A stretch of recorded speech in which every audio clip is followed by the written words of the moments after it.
All right, the guys, they're gonna put a riser on this catch basin as it slips on. No glue, no screws. That's just to bring it to grade so that the lid is at the surface.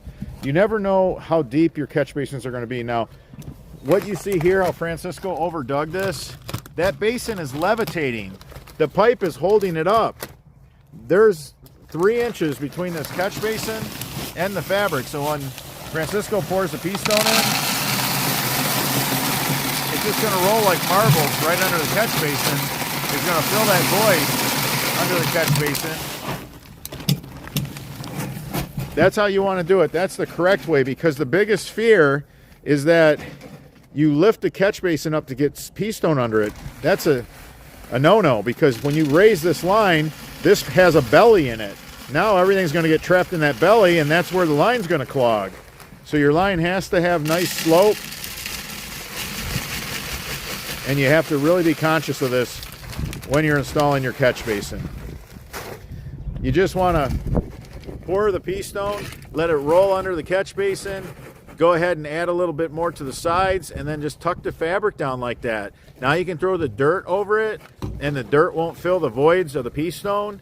That's the proper way to install a catch basin.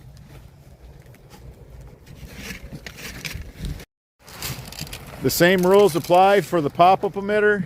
Oversize the hole so that there's a lot of pea stone that's going to roll under it. Do not tape the pop-up emitter on. Do not tape it. That's where the water is going to leak out. After the rain, after we have a really good rain, and you move all the bulk water safely away from the structure, the little bit that's in this elbow, if you have 1% slope, you're just going to have a little bit in this elbow. It's not going to be that big of a deal. The only way this whole line holds water is if your whole line is flat and it has no slope and no drop. You have to run it till you finally reach a point in the yard where it drops right off. This pop-up needs to be lower than the rest of this line. That's the only way this system's not going to hold water. If this is higher than the discharge end, it's impossible for it to hold water. So if you got water in your line, you need to take your line out further to where the grade breaks. The pea stone's going to end up all around this fitting. It's going to be piled up around this fitting. The water's going to leak right from this pop-up emitter. No problem. Do not hurt the integrity of the Not Quite a 90 by drilling holes in it.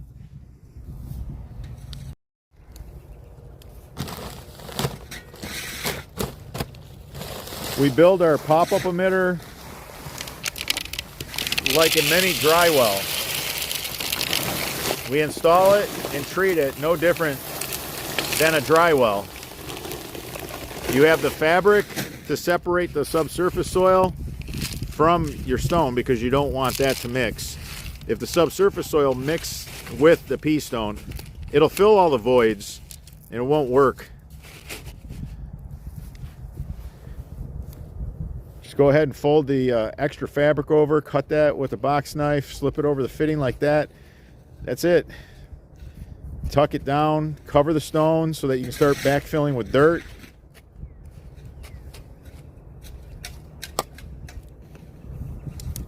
You can see right here, Francisco, he went ahead and put the dirt back on that catch basin, brought it to grade. Has it set up perfect so that you can just put that turf restrictor plate. There's only one riser.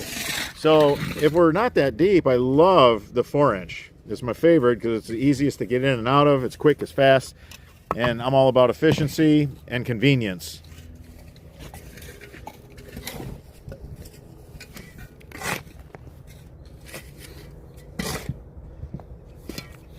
Backfill, be careful not to get dirt under your pipe. This was the perfect installation of both pop-up and catch basin. Stand on the pipe as you push the dirt onto the pipe. That way you don't have to worry about the dirt getting under the pipe and you lose that perfect slope you worked so hard for. Once you have the line held in place, you can now push the dirt into the trench.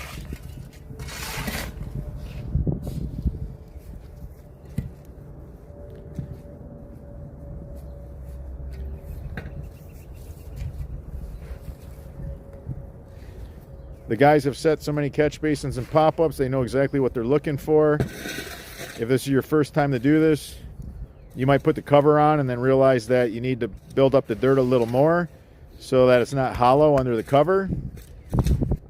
You want there to be dirt to support the turf restrictor plate.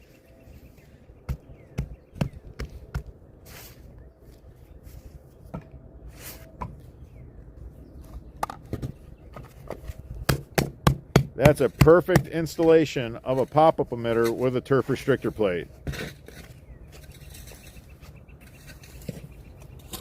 Catch basin lid was set the same way. It's flush with the grass. Now you can access this line from 3 locations.